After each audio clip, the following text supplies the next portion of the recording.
Good morning, welcome to CATEX TV. My name is Frank Fortunato. Today is Monday, June 26, 2017. If you want to follow us on Twitter, please go to CATEX TV.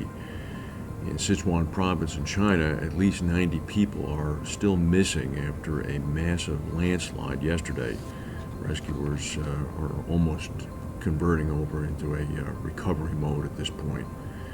In the United Kingdom, test results on building materials on the wake of the Grenfell tower disaster have now revealed that 60 high-rise blocks in 25 areas of England are now unsafe. This is confirmed by the government. Yesterday, the government said that cladding that had been used on 34 tower blocks were reported to have failed, but now that number is up to 60. There are concerns over cladding used on buildings after reports that the materials used on the Grenfell Tower, which burned with 79 people killed, actually facilitated the fire spread. The towers declared unsafe so far are in Manchester, Portsmouth, and Sunderland, as well as Norwich, Doncaster, and Plymouth. There are a number of unsafe blocks in 7 London boroughs. In Camden, where an entire housing estate of about 4,000 people were evacuated over the weekend, as well as in Sunderland, they're tied for the greatest number of towers that are affected, with 5 buildings each. It was also reported that the Association of British Insurers had warned the government in May, a month before the fatal fire at Grenfell, that the cladding being used on these towers was flammable and would likely lead to some sort of catastrophe, which in fact did occur. The Japanese car parts manufacturer Takata has filed for bankruptcy protection in the U.S. and Japan. The company is facing billions of dollars in liabilities over its defective airbags that have been linked to at least 17 deaths worldwide. The U.S.-based Key Safety Systems has bought all of Takata's assets, apart from those, of course, relating to the airbags. The $1.6 billion purchase by Key Safety Systems was announced after Takata filed for bankruptcy. The China Insurance Regulatory Commission is going to strengthen oversight to ensure that new insurance companies are operating according to company plans and that the funding that is being provided to them by shareholders is authentic, and most importantly, that those funding stakes are not transferred during the application process. The move is aimed at enhancing corporate governance and preventing risks at the source. Authorities have recently stepped up regulation in China of the insurance industry, vowing to stop the illegal use of insurance funds and keeping the leverage ratio under control and filling up regulatory gaps. The largest U.S. health insurance company, Anthem, has agreed to settle litigation over hacking in 2015 that compromised about 79 million people's personal information. They're going to pay $115 million, which attorneys say would be the largest settlement ever over a data breach. The Indianapolis-based company did not admit to wrongdoing, and there was no evidence any compromised information was sold or used to commit fraud.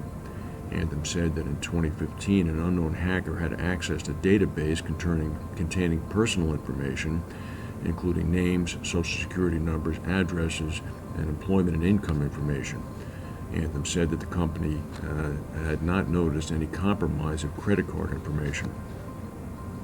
Hospitals in Pakistan today struggle to keep up with the number of severely burned victims as a result of a fuel tanker explosion that has killed at least 146 people. Prime Minister Sharif flew back from an overseas trip to visit the injured. More than 118 other people were injured in an explosion in the eastern province of Punjab, which came after people gathered to collect leaking fuel after a tanker overturned yesterday morning. The overturned tanker, the leaking fuel, and apparently somebody dropped a cigarette, which triggered the blaze. Portugal's national airline head said that he is considering asking authorities to order that all drones in the country be grounded. If drones keep entering airspace, we're going to call for them to be grounded. This is according to the president of TAP Portugal. Such an appeal could set off a worldwide movement against the devices. A TAP plane with 74 passengers almost collided with a drone as it approached Lisbon Airport yesterday. The drone came within 165 feet of the right wing of the plane, and the plane at the time was at an altitude of about 2,900 feet. Unlike most other principal European airports, the Lisbon airport is inside the capital. Planes fly low over downtown Lisbon when landing, and a loss of control could spin an aircraft into a densely populated region.